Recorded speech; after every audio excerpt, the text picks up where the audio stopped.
You know, we've all been there, right? You decide you're going to break a bad habit, you go all in, and a week later, you're right back where you started.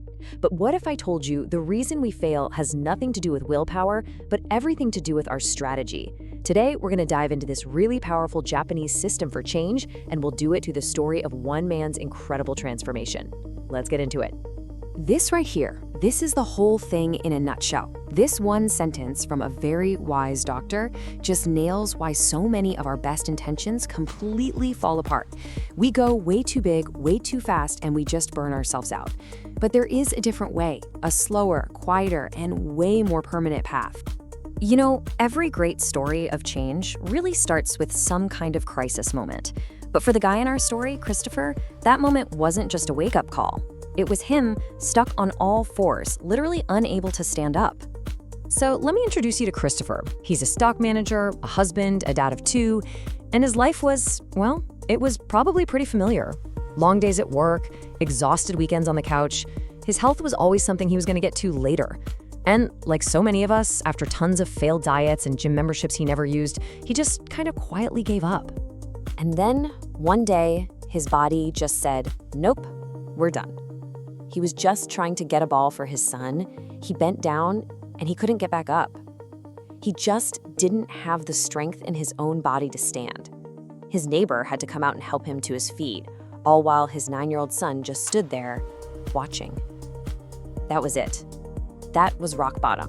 Later that night, the sheer humiliation of it all started to fade, and it was replaced by this much deeper kind of pain. See, it wasn't really about the weight anymore. It was about the story he was creating for his son. He had this awful realization that the memory his son would carry was that his dad was weak. And that's what finally pushed him to get real help.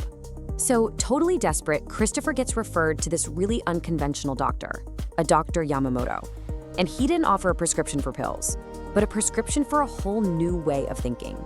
Instead of launching into a big lecture about diet or exercise, Dr. Yamamoto came at him with this really strange proposal. He asked Christopher to take on a mission so small it seemed absolutely pointless. So small, frankly, it sounded like a joke. And this was it. This was the entire mission for the next 2 weeks. No diet plan, no workout routine, just drink 1 glass of water every morning. Christopher was, confused, maybe even a little annoyed. How on earth was this going to help him lose 50 kilos? But here's the genius of it. The water was never really about the water. It was about rebuilding trust. For years, Christopher had made and broken promises to himself. By doing this one ridiculously simple task every single day, he was proving, maybe for the first time in a decade, that he was someone who could be counted on, that he could actually trust himself again. And this is a perfect illustration of the first pillar of this whole system, Kaizen.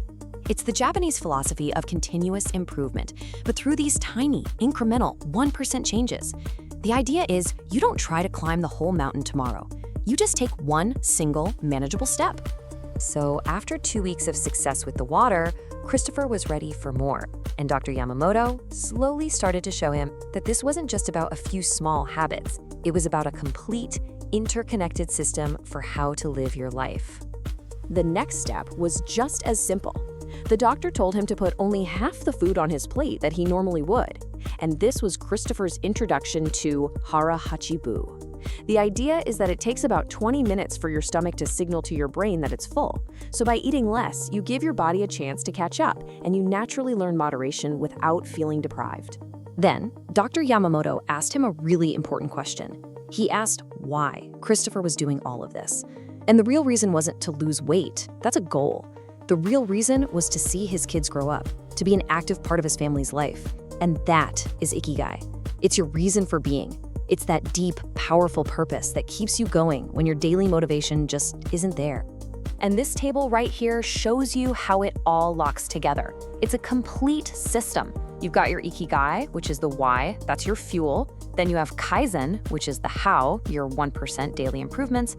Hara Hachibu gives you the principle of moderation. And then there are the last two, which we're about to get to, and they provide the compassion and the strength you're going to need along the way. But look, we all know that no journey of change is ever a perfect straight line. Setbacks are gonna happen, and the real test of any system is how it deals with that moment you inevitably mess up. So 3 months into this, Christopher was down 14 kilos. He was feeling great, and then Thanksgiving happened. Surrounded by family, all his favorite foods, he just gave in. He ate until he felt sick, and that old familiar voice of failure came roaring back, telling him, see, you blew it, just give up. It's a moment I think every single one of us can relate to. When he told Dr. Yamamoto what happened, the doctor gave him this incredibly powerful way to reframe it. He said, you didn't fail, Christopher. You stumbled. Think about that. Stumbling is just a momentary loss of balance. Falling is when you decide to stay on the ground. One bad day doesn't just erase 90 good ones.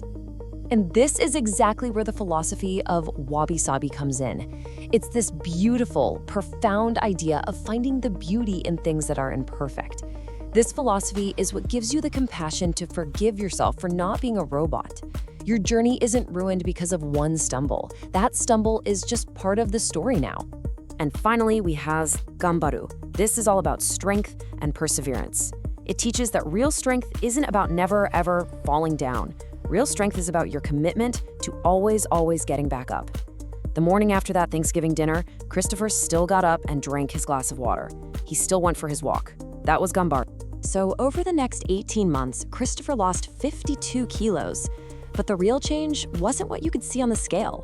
He became the kind of dad who could run around with his kids, a husband who was present, and a man who kept the promises he made to himself. So now, let's turn this whole lesson toward you. It really all comes back to this one number, 1%. The whole idea behind Kaizen is that these tiny, consistent improvements, they compound over time into these massive, exponential results. A single glass of water isn't going to change your life, but 365 glasses of water, plus 365 slightly healthier meals, plus 365 short walks, well, that builds a completely different person. And this is the ultimate goal. This whole system works because it's not about relying on willpower, which we all know runs out.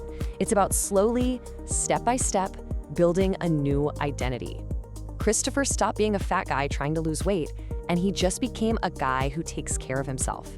And the habits become automatic, because that's just who you are now. So, I'm gonna ask you the exact same question that Dr. Yamamoto asked Christopher. Just forget about your huge, ambitious plans for a minute. What is the absolute smallest, easiest, most ridiculously simple positive thing you can do? Something so small, it almost feels silly. So small, you have zero excuse not to do it. All right, here is your first mission. Choose that one tiny thing. Maybe it's a glass of water, maybe it's 5 push-ups, maybe it's reading one single page of a book, and just commit to doing it for 2 weeks. That's it. Prove to yourself that you can keep one small promise. If this explainer helped you, we'd love it if you'd like and subscribe. But way more importantly, make a public commitment right now. Tell us in the comments, what is your one microscopic step going to be? Because that right there is where real change actually starts. Thanks for watching.